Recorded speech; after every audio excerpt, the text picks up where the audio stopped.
All right, well, good evening, everybody. Welcome to the Connection Hangout. Tonight is the Athlete Connection. We have a very special guest this evening we'll be bringing on shortly, coming all the way from Ireland. We're so excited to be able to have him. It's taken a few months in planning and preparation, so stay tuned here for an exciting show tonight. First off, the Connection Hangout, this is not a product overview or business presentation.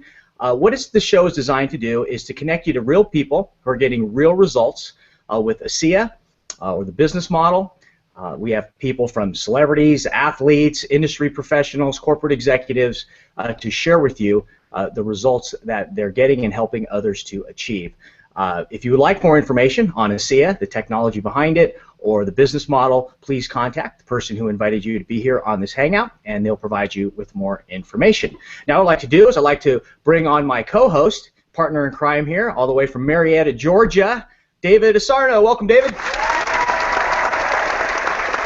Hey, Paul. I love your molecules on your shirt. You like this, huh? I got it from our special guest here this evening when I saw him in Mainz, Germany. So I actually didn't even know that. You didn't even notice. This is one of my prized favorite shirts, so I love it. So how's it going over there in Georgia? You guys getting cold weather, or what's your weather climate like? I think we're in the 70s right now, so I'm not complaining. Wow. And as you can tell, and for everyone, because we're literally filming over the pond, this show that you're watching tonight is pre-recorded. As you can tell, it's a little bit bright for 9 p.m. Eastern behind me. Yeah, we have to do that because all the time differences. But I can't believe you're getting 70 degrees. That is absolutely crazy. We live in wacky times. I was just up snowboarding last week in Lake Tahoe, and then next week I'll be in Hawaii and it'll be like 80 degrees. So it's weather changes. You know, I'd much rather the warmth. Yeah, me too.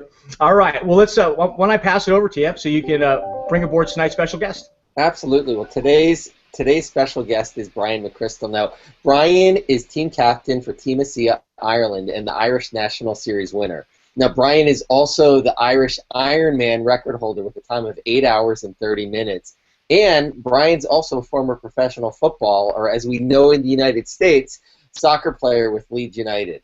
So welcome, everyone, to our Connection Hangout, Bryan McCrystal. Hello.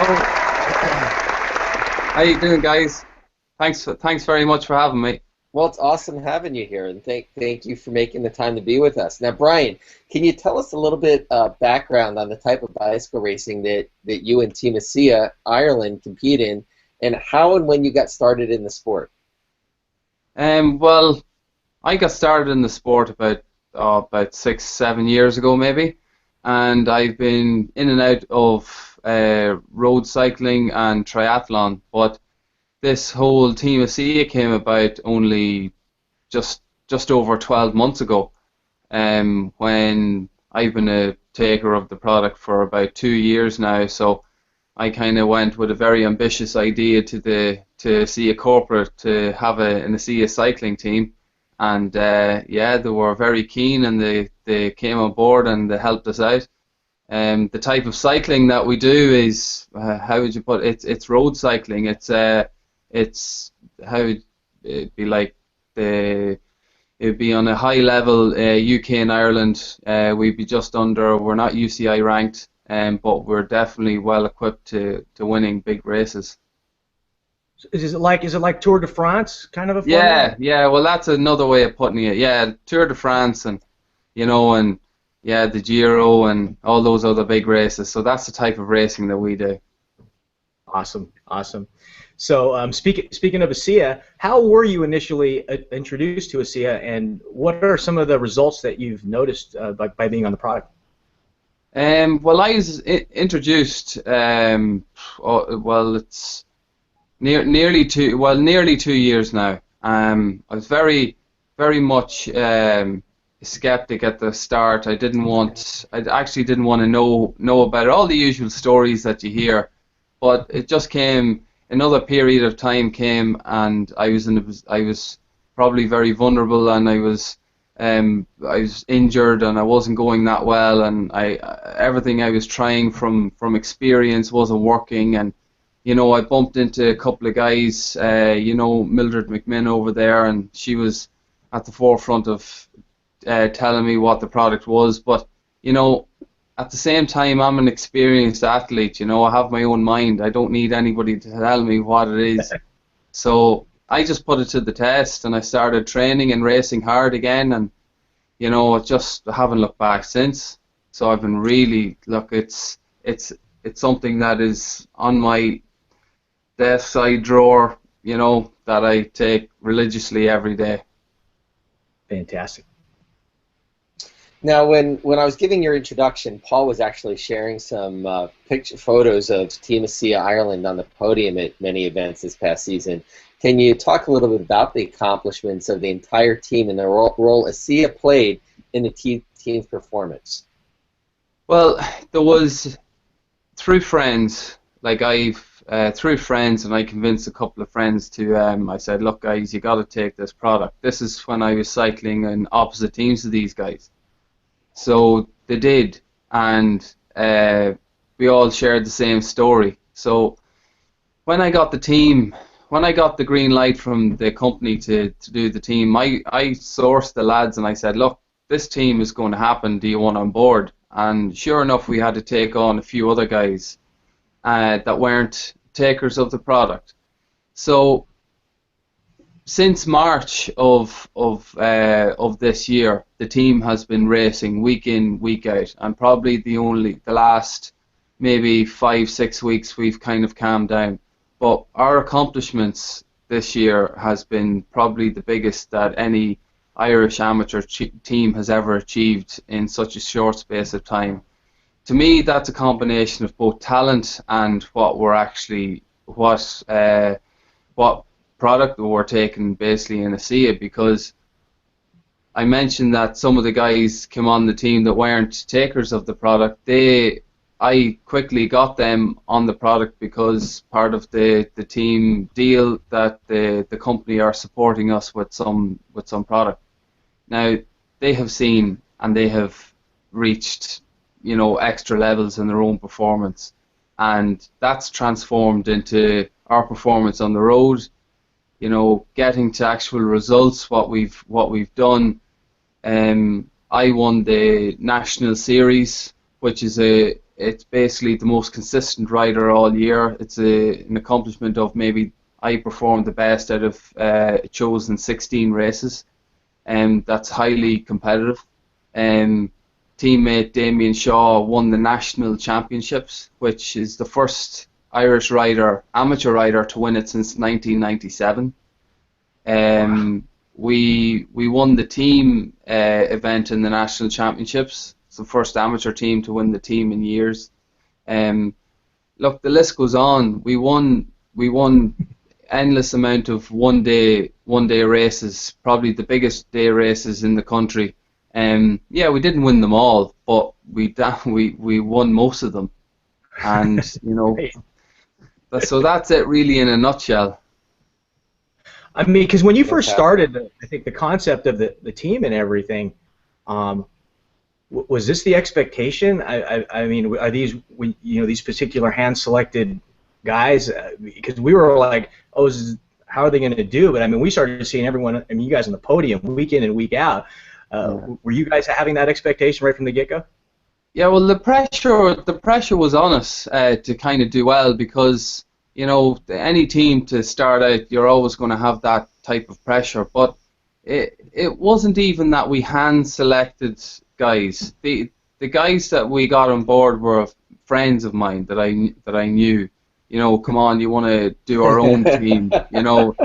It wasn't that we didn't go out hand selecting to kind of win, to be the best, because there's plenty of other good riders in other teams that are settled, and you don't want to disrupt their routine. But we've definitely equipped ourselves really well, and we're kind of proud of our achievements this year.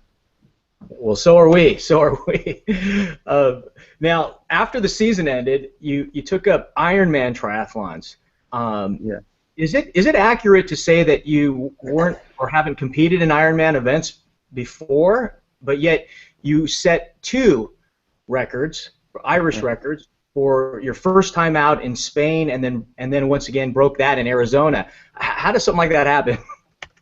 Yeah, well, again, that's a personal. That's something aside from the team that I do on a personal side, and I come from a triathlon. I did triathlon before I did road-specific cycling. So, but that discipline, the cycling, is my most. It's my better leg as such. So, on the back of my mind, I wanted to do an Ironman, and so I started running and swimming in the summer. I hadn't swam or ran in about 2 years, and again, like when people ask me, but you only started running 2 months before, 3 months before an Ironman, like that's not possible. And I do firmly believe it, that because I have the recovery in ASEA and Renew 28, that DOMS, that delayed on muscle soreness does not come because I have the tools to recover and repair quick. So I'm fairly competitive and I know what I can do and how I can achieve it. And I didn't go into the race half fit. So I knew I kind of had a chance, and I did Barcelona.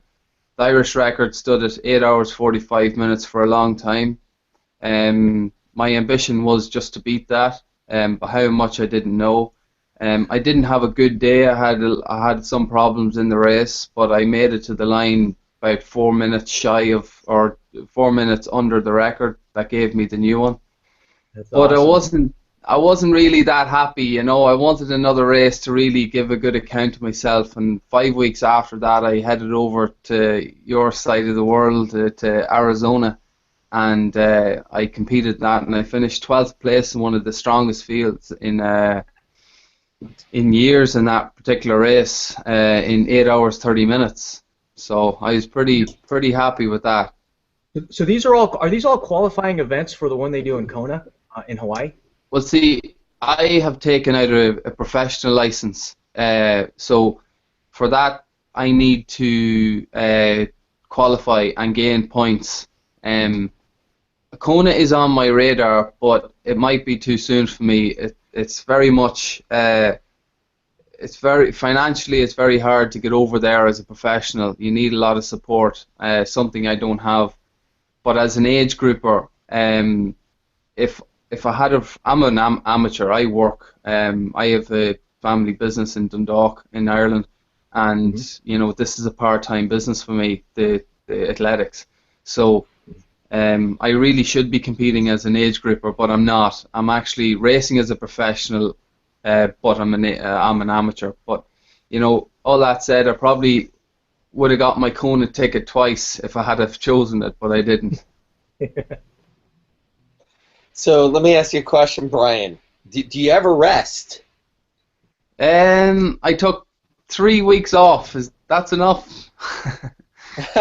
So what do you do? What do you do for fun? What's your family life like? I mean, Oh yeah, I've two great kids. I've married to Karen. I've a boy who's 6, is Rian, and a girl, Era, who's 4. So it's just every minute is accounted for. You know yourself. You just do different things at the weekend. You hang out. You go to the movies. You do different things with the kids. It's coming up to Christmas time, so it's Santa Claus mad and getting presents and doing all sorts of things. So there's always time to fit in a bit of training in the middle. Now, I know a lot of athletes too. Some of them are on very strict diets and stuff.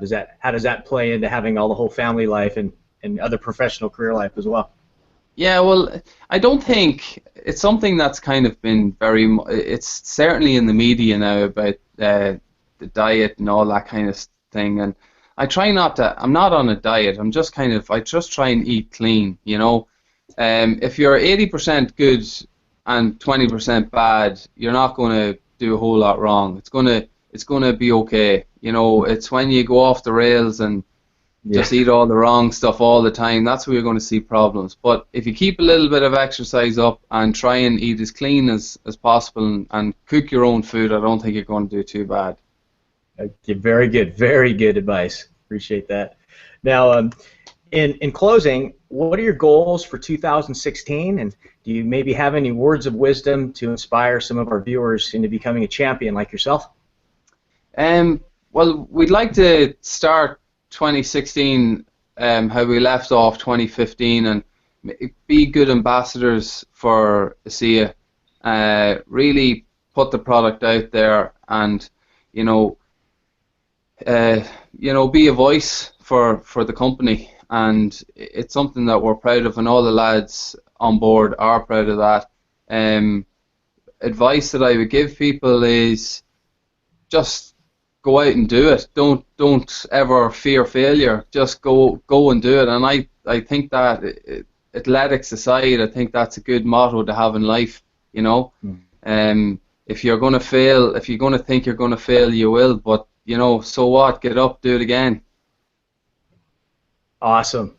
That is fantastic advice. Well, thanks so much, Bryan, for joining us this evening. Really appreciate taking your time out again between having full-time work, training and competing at the professional level, and having a family with 2 children. Don't know how you do it, but thank you so much for joining us tonight. Thank you. Super. And thank you, David, once again for being the phenomenal co-host as usual. And thank you, Paul, for being the host with the most. All right. Well, thanks, everyone, for tuning in to the special holiday edition of the Athlete Connection. Be sure to tune in next week. Next week is going to be our final Connection Hangout of the year. It's going to be the Diamond Connection. We're going to have a lot of Diamond executives on our call, and we'll be closing out 2015 with a bang, getting ready for 2016. Be sure to tune in. Go out, everyone. Have a fantastic rest of your evening, rest of the week, and I'll see you later. Take care, everybody. Bye-bye. Bye.